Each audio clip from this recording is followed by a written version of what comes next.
Hello and welcome to the Canyons Are Calling podcast. I'm Cheryl, your host for the show. So here is the follow-up call with Rich Carlson. If you did not listen to my last episode, it was my first interview with Rich back in February. I just got around to posting it. And when I reached out to him to make sure that I was linking him in all of the correct places and if there were anything else he wanted to add, he mentioned that we had not talked about the Canyon Guide International program that certifies guides through training and assessments. And I felt like that was something that we definitely needed to cover on the program because I know a lot of people out there want to be guides or they want to take their friends and family through canyons. And I felt like, training is very important. You can never have enough practice and enough knowledge about canyoneering. So this is a way for you to assess your skills if you want to be taking people out or if you want to, if you want to guide for a job.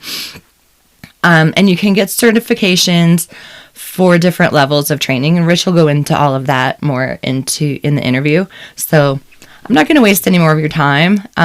Here's part 2 of Rich Carlson. Enjoy. Okay, so hey, good morning, Rich. Thanks for joining us for the second follow-up interview. Good morning. How you doing today? Good. Sorry, I didn't even think to ask you what you're up to now and talk about the international guide program that you have. Oh, no worries. We talked about a lot of different things. Yeah, we did. We were all over the place. So I was looking into the international guide program that you have.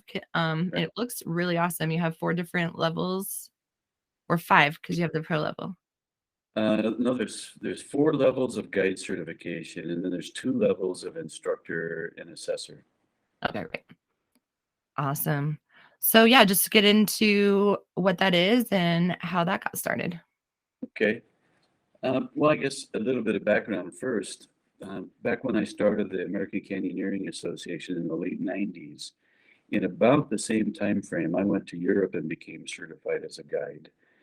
And had it in the back of my mind that maybe this new association will also train and certify guides, not just recreational canyoneers.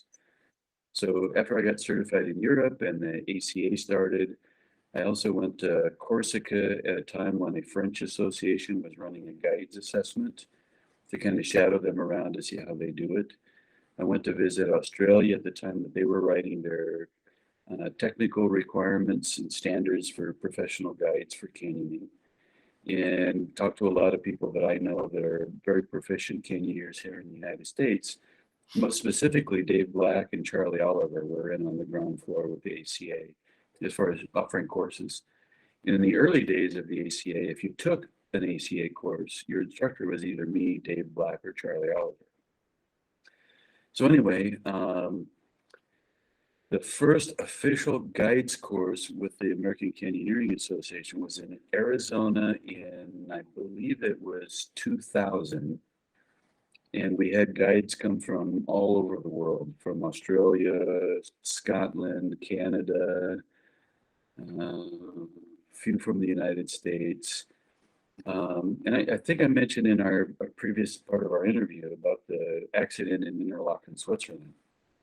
So one of the things that people could see coming in Europe is the need for a requirement for certification because of 22 people dying in that accident.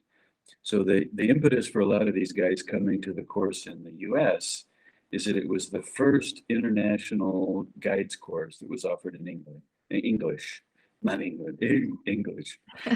Um, there were courses in Spanish, there were courses in French and German, but we offered the first international course in English.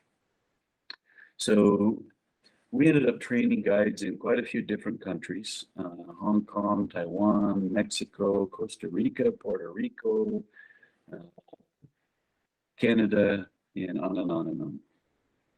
So I resigned from the ACA, didn't think that I was going to be doing much more with canyoneering or guide training or whatever. But I had an opportunity to go to Nepal and start volunteering to train guides there. So a lot of what was happening there is the people that became guides previously had been making like $1 a day working in rice fields. And if they could get a job in tourism, they start making $20 to $35 a day, which doesn't seem like much to us, but in their economy, going from $1 a day to $35 a day is a big thing. Yeah. So I was going there 2, 3, or 4 times a year volunteering to train guides. I would volunteer my own time, pay my own expenses. In addition, I ran a GoFundMe program to raise money to buy gear. So Petzl and Blue Water, Rock Exotica, and so on were selling gear to me at better than wholesale to help support the program. And then I raised enough cash through GoFundMe to actually pay the less than wholesale cost of the gear. So we were training guides and having a blast, and the guides were happy to get the training, but they kept asking me, well, but now what? Where do we get certification? And there was no certification program available to them that didn't cost money. A lot of the international certification programs, they want you to start with Canyoneering 101 in their organization and then take 102 and 103 and commit to spending money with them. Right. And the guides in Nepal just couldn't do it. So the whole reason behind starting Canyon Guides International was to serve the guides in Nepal. That was the entire reason for it. But not long after that, I was teaching a couple guides courses in Mexico and just mentioned it in passing. And the guys in Mexico said, well, we want in. What's involved? How do we get started? Oh, well, I wasn't expecting Nepal and Mexico, but okay, let's start talking. And then I was training guides up in Jasper, Alberta, Canada with a friend of mine and mentioned the same thing. And he said, well, in the back of my mind, I've been just thinking about starting a guides association up here in Canada. I might not even bother. Let's just get Canada involved in Canyon Guides International. And then I started talking to more guys in the US and Hong Kong and Taiwan, where I'd been training people under the ACA banner in the past. And all of them were on board. So, yeah, let's do this. So we made a lot of progress pre-COVID, and then things kind of ground to a halt because of travel restrictions and so on. It's starting to gain momentum again. But a couple of things that we want to accomplish. One is we know that people acquire skills and knowledge through a variety of sources. So we don't want to be an association where you have to take Canyoneering 101 from us and 102 from us and keep paying us and paying us and paying us. So we've built a system that entails some online exams for technical knowledge. There is a hands-on assessment. There's an in-canyon assessment. People are required to submit some peer reviews or mentor reviews as part of the process. So it's kind of involved. It requires a lot of initiative on the part of the candidate. But we're willing to recognize that people have acquired their skills and knowledge from a lot of different sources. So, if we find knowledge gaps or skill gaps, certainly we'll encourage them to find a reputable instructor to fill those gaps. But other than that, we're pretty open as far as how people acquired their skills and knowledge. So are you saying you kind of take an assessment to find out where your skill level is at, and then you can start the courses at that level? Um, you don't necessarily have to even take courses from us. You Okay. could be, As long as you have the knowledge, then you can get the certifications? as long as you prove it. Okay, gotcha. So an example for our level 1 and level 2, there's one assessment that covers both. So if you come and take the assessment, there's one of three possibilities. One is you fail and you got no certification. The other is you passed, but with a skill level that we expect from a level 1 guide, which is basically an assistant guide. We call it aspirant, but it's an assistant guide. Or you could pass at level 3, which is we call a fixed site single pitch guide, which is for somebody that only guides the same 1 or 2 or 3 canyons over and over and over again. So they're Yeah. working for a company where all of the safety procedures, the entrance, the exit, and so on, the anchors are all figured out, et cetera, et cetera. And then there's another assessment for the level 3 certification. And then level 4 is kind of a special deal. It's a master canyon guide. And it's somebody that has to have acquired a lot of experience. They're already certified by somebody. So you can't assess your way out of level 4. You have to have a strong background before you even try. Okay. Gotcha. What we've got right now is a lot of people in various places in the pipeline. I mentioned it requires initiative. So we have people that will come and take an assessment and they will pass. And next thing I know, they're asking me if they're certified. And I say, no, no, no, no, no. There's a checklist. It's on the website. All you have to do is open it up and it tells you step by step.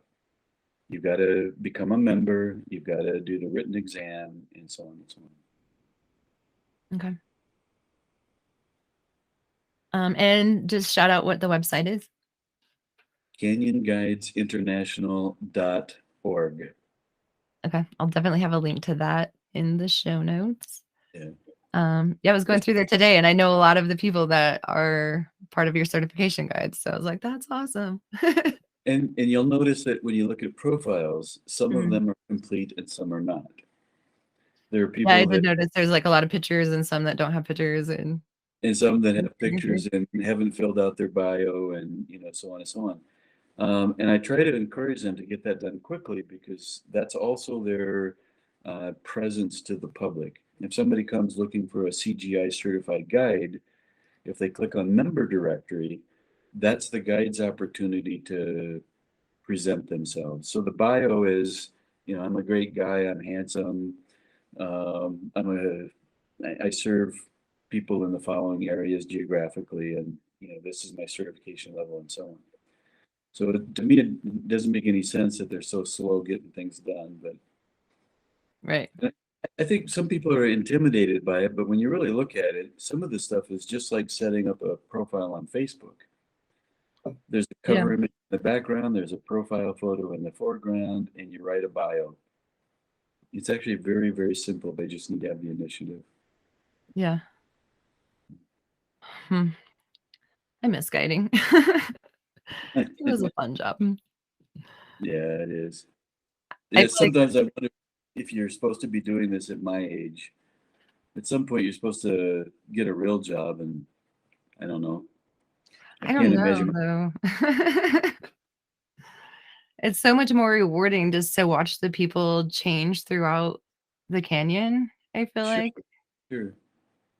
Yeah. Real That to me job. was better than the paycheck, but you have to pay rent too, so Yeah, whatever. yeah, yeah. Whatever. Awesome. So people can check out the website, they can do the assessments. Um, they can reach out to you to teach them courses or any of the guides on there. How does that work? The If very they need, first thing that they should do if they're interested is go to the certification page and download the PDF.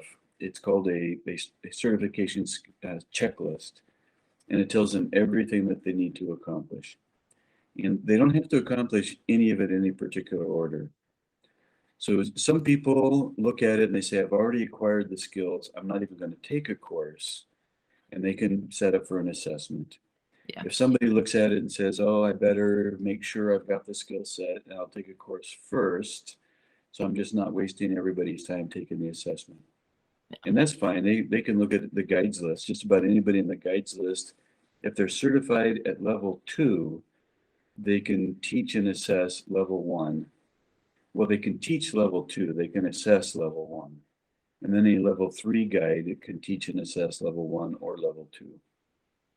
So then to get the assessment, what does that entail? They'd contact a guide and go out in the field?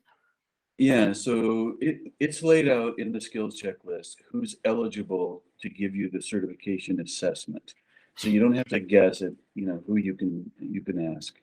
Yeah. But there's actually two different assessments, hands-on assessments. One of them is typically done at a cliff somewhere, where we just ask the person, show us that you know how to ascend, show us you know how to set up a contingency anchor, show us that you know how to convert a static rigging system to a lower, show us you can do a pickoff, and so on and so on. So it's just do what we ask you to do, and you'll be graded on how well you did. Mhm. The second hands-on assessment is an in-canyon assessment. And ideally, it's done with a guide that's already working, whether he's working as an assistant guide or a lead guide, and one of our assessors just shadows them when they're going down a canyon with clients. Hmm. And what we're looking for there is not specific, can you do kind of skills. We're looking for the application of skills. And are they really taking care of their clients? Do they have enough energy to take care of themselves and their clients if there's additional needs? That kind of thing. Okay.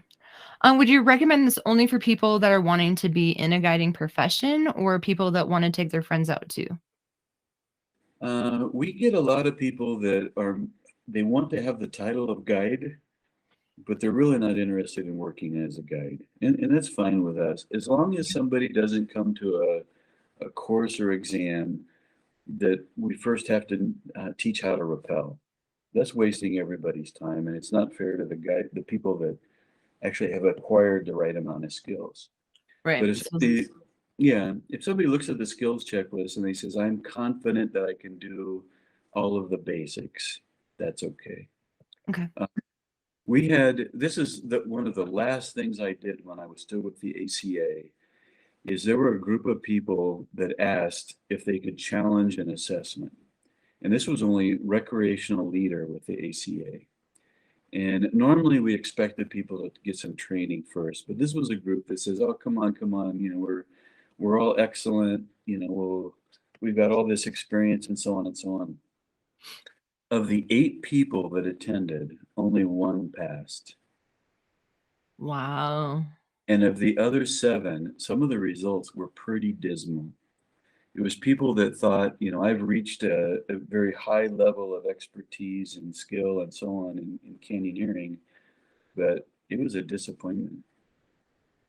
Wow. I, I'll Huh. give you I'll give you one simple example from the assessment. There was a guy that came up from Las Vegas who's a captain for a fire department down there, and he asked me if he could set up a station that was like what I previously had called a buddy check station. I said, "You mean a buddy check? I mean, these people are representing themselves as pretty experienced. That's a very elementary thing to be checking people on." He said, "Well, I want to do what I call a systems check, and it can't hurt anything." I say, "Okay, set it up." So he put a piece of webbing around a tree tied with a square knot. On that, he put a rapide that was not closed. On that, he put a releasable figure-8 block that was done incorrectly. And then if you follow the rope down to his harness, his rappelling device was rigged on one of his leg loops, and the other leg loop was unbuckled, and his chin strap on his helmet was unbuckled. So altogether, there were 8 things wrong. Wow. When people arrived at his station, he said, "At my station, I want you to do a complete systems check. If you find anything wrong, don't fix it, just bring it to my attention. And I'll go ahead and tell you now, there are at least 3 things wrong." So some of the 7 only found 3 things wrong out of the 8. Some Wow. found 5 things, 6 things, 7 things wrong, but only one person found all 8 things wrong. So that was the one person who passed the overall assessment. And in the end, when we debriefed it, I told people, that's an all or nothing thing. And they said, "No, no, no, no. We should pass if we get 70%. Not on a system check. On a system check, you miss one thing and somebody failed." Right. Person's life depends on that. If they're not clipped in right, their leg loop's not done, like their Yeah. helmet's not on. Wow. Or their rappelling devices are rigged on a leg loop. Right. Yeah, so many things. It was ridiculous for somebody to come to an assessment saying that I'm ready to be a leader of canyoneers Yeah. and and do so poorly on something as simple as a systems check. Yeah. Yeah, I'm always watching people set up and stuff. Even if I'm like talking to somebody, I'll be watching. And there's been times like, why are you hooking up that way? And then they'll look again and be like, oh shit, I'm not through the other carabiner. Like Right, whatever is wrong. So yeah, right. you need to be on top of your shit when you're the leader. Yeah. Well, everybody needs to be on top of their shit. Even me as a guide or an instructor, True. I like to tell people, look, I'm still just a human and I'm getting old and my brain isn't functioning the way it used to. Right.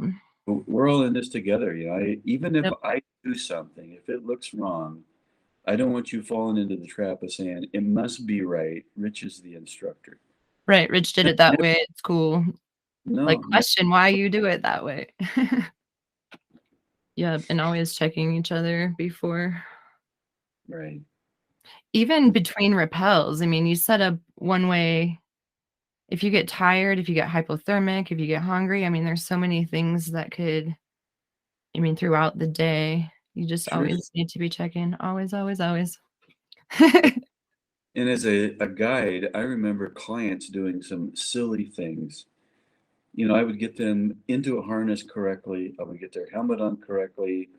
Everything is on correctly, but we're taking a break for lunch or just in between rappels or whatever. And next thing I know, I'm looking at it saying, that's not the way I put your harness on. Why did you change it?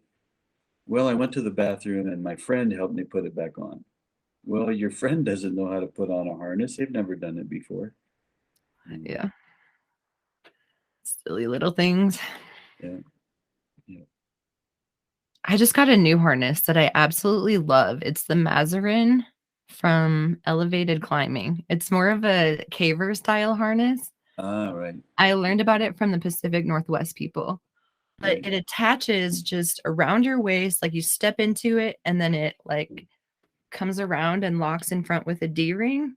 Right. Right. It's so much easier to get in and out of than my other And harness. is it kind of a hip hugger? A Mhm. lot of Yeah. caping harnesses ride kind of low, but they're Yeah. meant to be used with a curl and some suspenders. Yeah. And so I like it. It works well for me, but my husband did not.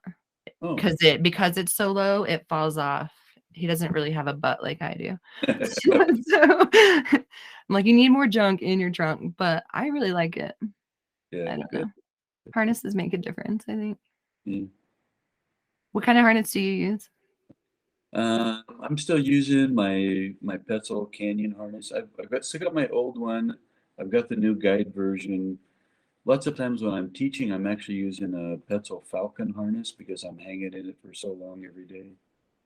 Oh, nice. It's not a canyoning harness. It's a rope access kind of a harness. But if I'm Okay. going to hang next to somebody for a long time, it's got a really wide waist belt on it, so it's much more comfortable than the canyon harnesses are. But the original version of the Petzl Canyon, if anybody remembers it, it was a purple strapped harness. The waist belt had no padding on it whatsoever. It Hmm. was the 2-inch piece of webbing that went around your back, and then 2 inches of webbing that went around your legs. So it dug into your groin and dug into your back. Oh, Not a very wow. good harness. Did it have the butt on it or no, not yet? It did, yeah. Okay. That Huh. was that was the first harness that was introduced to the US from Europe that had the butt pad on it. Awesome. Those are so popular now. Yeah. They're important. Save your pants. Pants. Yeah, And your for sure. All right. Well, is there anything else you want to talk about today? Oh, I think we've covered it. Yeah, I think we have. Thank you very much for coming back on. Okay, you betcha. Time. Awesome. All right. Have a good day. Yep, you too. Buen dia. Okay, I hope you enjoyed part 2 of the Rich Carlson interview. You can find more information about the canyoneering program at canyonguidesinternational.org. Also, remember about the V7 Academy with Andrew Humphreys. If you didn't listen to that episode, it's the episode right before Rich's that I posted. V7 is also more additional canyoneering training specific to Class C water flowing canyons. So if you're interested in those types of canyons, that's also a great way to get more training.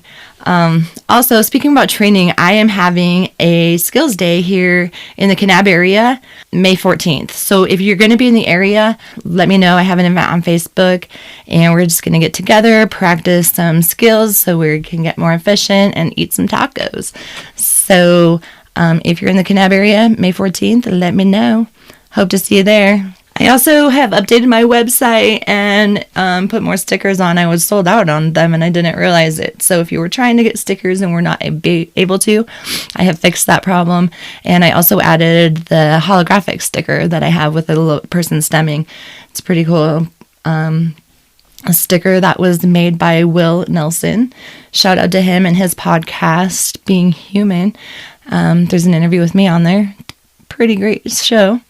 Also, I haven't shouted this out for a minute, but if you're enjoying this beautiful hand drum music in the background, shout out to Chris Solinger, Z the Handpan Man. There's links to him in all the show notes. If you would like to support the show, you can do that on patreon.com/The Canyons Are Calling. Other than that, the Canyons are calling. Gotta go.